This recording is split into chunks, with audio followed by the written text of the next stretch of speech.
Les méthodes sub-maximales excentriques, donc sous-maximales, donc pas à notre capacité maximale, ça va être les premiers types de méthodes qu'on va incorporer avec les gens pour les initier au tempo excentrique prolongé, donc à la retenue de charge, à la décélération, à l'étirement qui est prolongé, donc qui va être généralement plus haut que 3 ou 4 secondes, qui est le tempo conventionnel. Donc, on va souvent utiliser des méthodes sous-maximales pour débuter parce que c'est beaucoup plus facile aux gens de les intégrer dans les entraînements. Ça demande moins aussi de connaissances au niveau de nos charges, nos RM, nos PR, etc.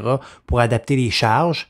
Et ça va vraiment permettre de rapidement augmenter les gains en force ou en stabilité sur un exercice parce que, comme je l'ai mentionné à plusieurs reprises en fait, on est beaucoup plus fort à retenir une charge, donc notre potentiel c'est jusqu'à 120% que ce qu'on est capable de pousser par exemple. Donc, un moyen rapide de renforcer notre structure ou d'augmenter nos gains en force au niveau nerveux, c'est de travailler la partie excentrique du mouvement. Donc, comment on va incorporer ce genre de méthode-là? On essaie d'avoir généralement un temps sous tension total de 30 secondes.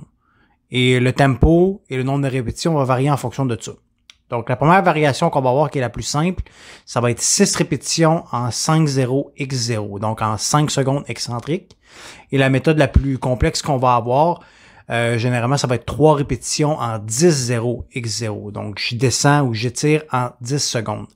L'avantage d'incorporer ces méthodes-là dans les entraînements, c'est que ça va nous permettre de renforcer les tendons, renforcer les ligaments, travailler notre coordination intramusculaire et intraneurale, donc faire en sorte qu'on devienne plus efficace à recruter rapidement des fibres musculaires, mais aussi notre système nerveux à l'effort. Et comme je mentionnais, bien, ça permet de transférer ces gains-là en force par la suite sur un exercice ou sur un patron moteur qui est peut-être un petit peu plus faible ou qui bénéficie beaucoup de ce genre de méthode-là. Les temps de repos vont être assez longs aussi généralement, donc dépendamment d'où ce que c'est placé dans votre entraînement, on va avoir un temps de repos de 90 à 120 secondes.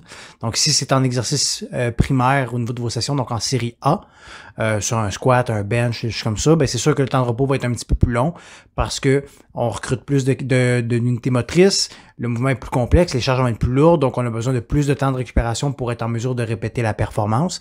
Et si c'est en série B, donc sur des mouvements d'assistance, donc là la pause va être un petit peu plus courte, mais va rester quand même plus longue que ce qu'on prendrait normalement parce que l'objectif c'est quand même de retenir une charge qui est lourde. L'intensité moyenne que vous allez utiliser, ou donc que vous devriez targeter, généralement, ça va être 80% de votre 1 RM. Donc, si par exemple, vous benchez 200 livres pour une répétition, la charge que vous devriez utiliser pour effectuer votre méthode devrait tourner autour de 160 livres. Donc, 80% de 200 livres.